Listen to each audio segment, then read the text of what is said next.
পরমপিতা রাতুল রাঙা চরণে ভক্তিপূর্ণ ভূমিষ্ঠ প্রণাম। আত্মজনের কথা পড়ছি আজকে। ভালো থাকার তুক, অমৃত্যজিৎ চক্রবর্তী। পূজনীয় শুভদার লেখা থেকে। বিদেশ থেকে আসবার পর আমার মাঝে মাঝেই নতুন পরিবেশে অসুখ হতো। মাঝে মাঝে কেন, প্রায় রোজই কিছু না কিছু শারীরিক অসুবিধা থাকতোই।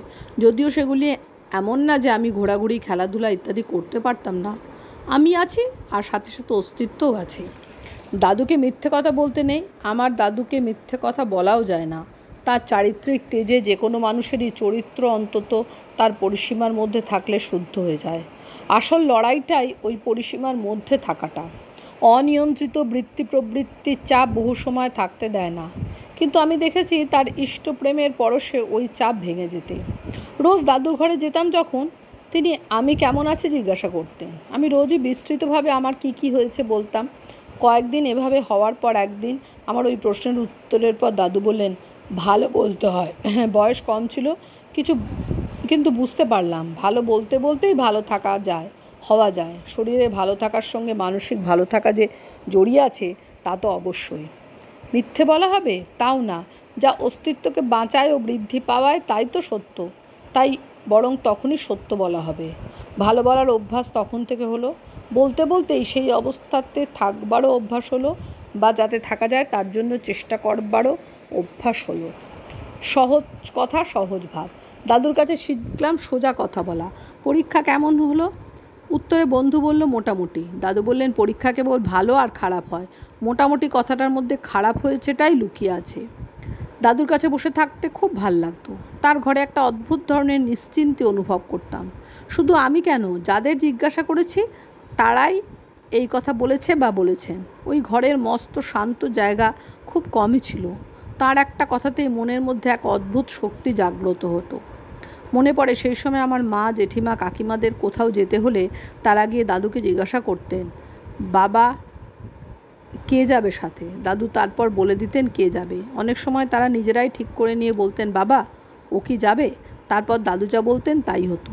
একবার মার সাথে কলকাতা যাচ্ছি, মা দাদুকে সেই প্রশ্ন জিজ্ঞাসা করলেন। উত্তরে দাদু বললেন, ওই তো শুভ আছে। তখন থেকে আমার আত্মবিশ্বাস বেড়ে গেল। শুধু একা একা ঘোরাঘুরি কেন, যে কোনো কাজের ক্ষেত্রে বা অবস্থাতেই মাথার মধ্যে গেঁথে গেল আমাকে কেমন হতে হবে। সামান্য কথা, কিন্তু সেই কথার জোরে আমি এখনও চলি। এরকম ছোট ছোট কথাতেই দাদু কত মানুষকে উৎসাহিত করতেন তা অগণিত। তার প্রেমের আবেশে সকলকে সর্বদা উন্নত হওয়ার ইন্ধন দিত। সব কথাতেই তিনি সকলের সঠিক পথে চলবার প্রেরণা ও সাহস দিতেন। একবার দাদুর ভীষণ জ্বর হয়েছে। সেই সময় আমি সন্ধেবেলা তার ঘরের বাইরে দাঁড়িয়েছিলাম।